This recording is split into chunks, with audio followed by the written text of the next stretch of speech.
bottom for gold, and it rises going into December, January, so that might be the reverse of the dollar fall. Apart from that, I think one thing people who are dollar-based need to focus on is the Amero. That's the one thing that nobody's talking about that I think is going to have a big impact on everybody's life in Canada, the U.S., and Mexico. If you Google it, you'll find out all about it.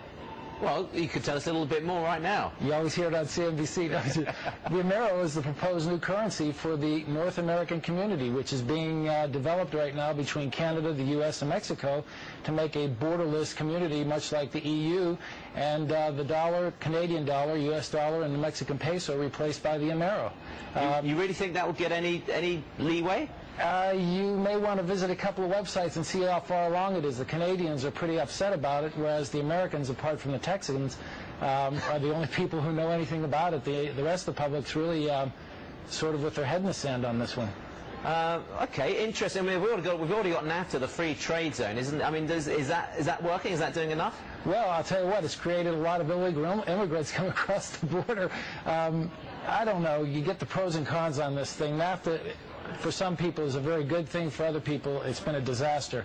And I think this is one way that the politicians are trying to work themselves out of what potentially could be a disastrous situation going forward.